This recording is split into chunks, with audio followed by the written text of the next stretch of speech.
Welcome to the Wispy Lash Maps mini class. In this mini class, we're going to go over the basics of lash mapping.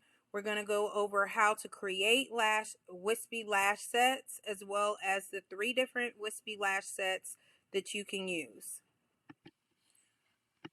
Okay, so first things first, what we want to discuss is what a wispy lash set is, so you can understand what you're creating before you just start using the lash map for a wispy set. So a wispy lash set is going to give you or give your clients lashes that look fluffier, have a feathery look to them. They can also be dramatic or they can look natural. Wispy lashes, that lash style mimics more of a lash strip type of look. Also, lash map, what that is it's going to show you the links to use where on the eye so you can create a wispy lash look.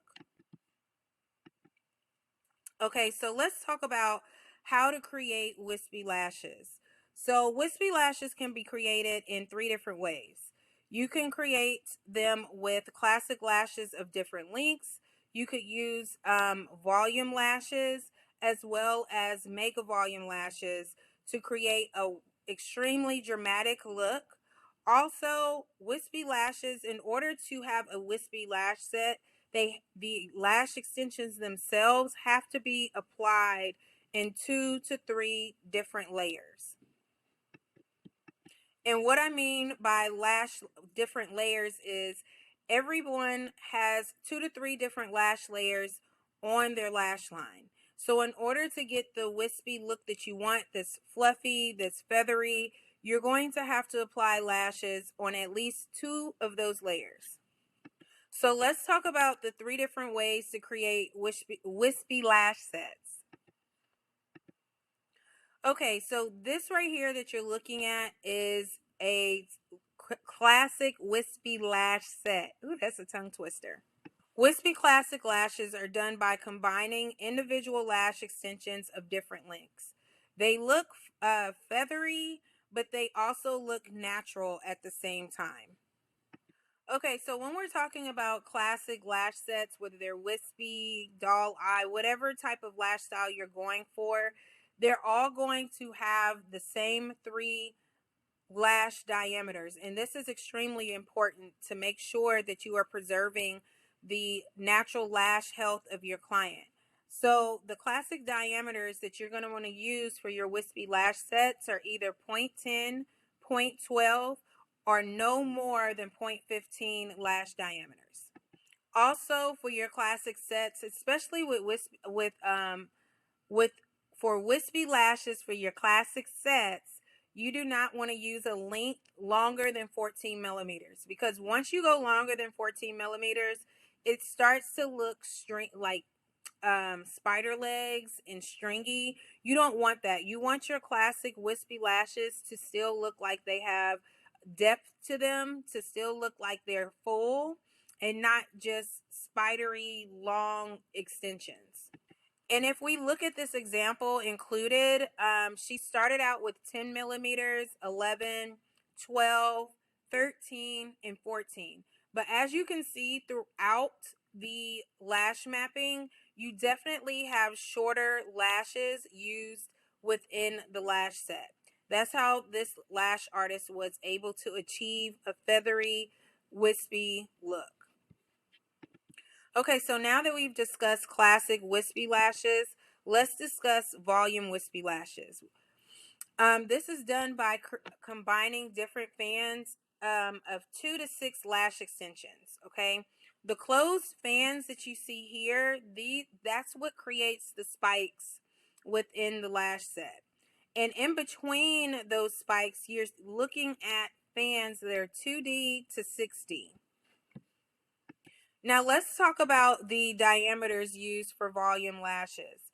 It's still going to be your standard 0.07 and 0.5 millimeters for your diameters for volume lashes.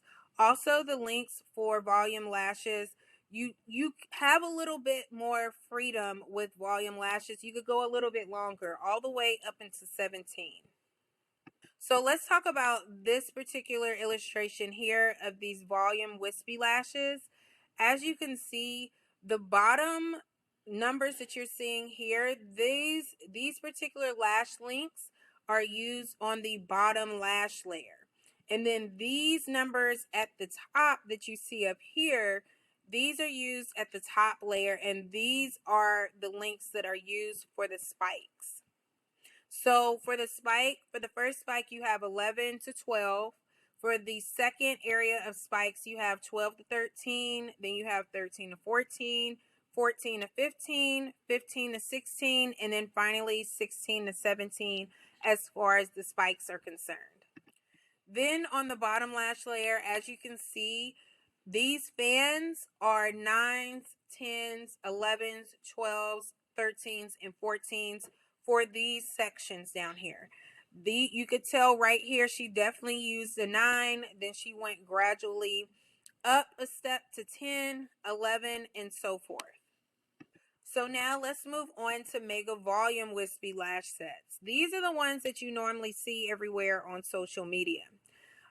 These are Mega Volume lashes, especially for wispy sets.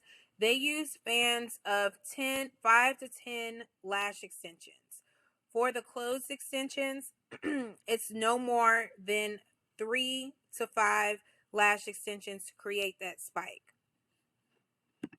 Now, when we're talking about volume diameters on what you should use, it should be 0.03 and 0.02 millimeters. Also, for mega lashes, mega volume lashes, I personally would not recommend going over 15 because mega volume is so full. You do not want the lashes to completely take over the face. Keep in mind, lash extensions are to accentuate the eyes, not take over the face. So I would recommend you not go higher than 15. And as you can see in this illustration here, this particular lash artist did not go over 15 as far as the lash lengths are concerned. And look how dramatic this lash set came out. The bottom layers, as I said before, are for the bottom lash layer. So as you can see here, she started out with 11s and then she gradually went up to 13 and then stepped back down to 12. For her spikes, she started at 13 and went up to 15 and then stepped back down to 14. The reason why you see a lot of lash artists, especially for a cat eye, that they do not use the longest links at the outer corner of the eye is to prevent the lash extension from drooping. That is the most annoying thing for a client, to constantly have to lift up the lash extensions at the corner of their eye.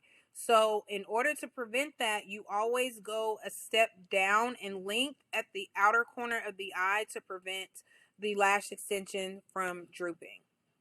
Now let's talk about lash styles and lash fans. Okay, so on this first illustration, you can see classic lashes are just single lash extensions. Then we have hybrid. You can still do wispy lash maps with hybrid, where you're combining classic and volume fans. Then we have volume fans over here, and then we have mega volume fans over here. Now, when I'm talking about volume fans and mega volume fans, and I'm saying fans of 2D, 6D, fans of 2, fans of 6, this is what I'm talking about. How many lash extensions are included in your volume fan or mega volume fan? Okay, so volume fans are normally 2 to 4 lash extensions, and then mega volume fans are 5 and up, and they can go up to about 10 lash extensions in one mega volume fan. Okay, so let's now talk about lash layers and how they affect your lash set. Okay, now what you're seeing is the tape back method, where you tape back the first layer of lashes and then you reveal the bottom layer of the client's natural lashes so you can apply lash extensions. Most clients, like I said, have 1 to 3 layers on rows of layers on their lash lid. Okay, it could be less. The thickness may vary between person to person, but normally it's 1 to 3 lash layers on each person, including yourself. Okay, now the tape back method and the taping back technique includes placing a piece of tape horizontally across the tip, excuse me, across the tips of the eyelash extensions, as you can see here, that have already have a lash extension attached to the natural lash, as you can see here, and taping them back to the client's eyelid. Okay, by doing this, as you can see, as I said earlier, you can see the bottom layer of the natural lashes. Also, this helps make isolation of those lashes a lot easier. And by doing the take back method, you literally save time on your lash sets, on completing your lash sets. The take back method will shave at least 30 to 45 minutes off of your lash time. Okay, now let me show you a video of how this looks. Okay, so as you can see here, she has the tape. She's taping back the first layer of those lashes that already have lash extensions applied. And as you can see, it reveals the bottom layer of those natural lashes. And look how easy her isolation is. Very easy. When I tell you this method cuts down on your lash time, it definitely does. Now, here are a few things that you want to remember about the tape back method and lashing all of the layers of the lashes. Make sure that your tape is not too sticky, okay? Pre-stick the tape maybe on the back of your hand to kind of take the stickiness off of the tape. Make sure the tape is only attached to the side of the eye. Also, always remember to only tape back the extensions to the lash lid. Do not be pulling. Don't pull the actual lash lid up. You do not want to open the client's eye. You just want to get the top layer of lashes out of the way. The client's eye should not be open. As you can see here, the client's eye is not open. You do not see any eyeball here. Okay, if the client's eye is any way open or showing, then that means that you have pulled back a little bit too far. The reason why we want to avoid this is to avoid eye irritation as well as a chemical burn, because keep in mind, glue has fumes to it. Okay, so when you tape back, make sure that the eyeball is not exposed. Thank you so much for attending this mini class. I hope that you enjoyed it. If you have any questions, please feel free to email me and I'll definitely respond back.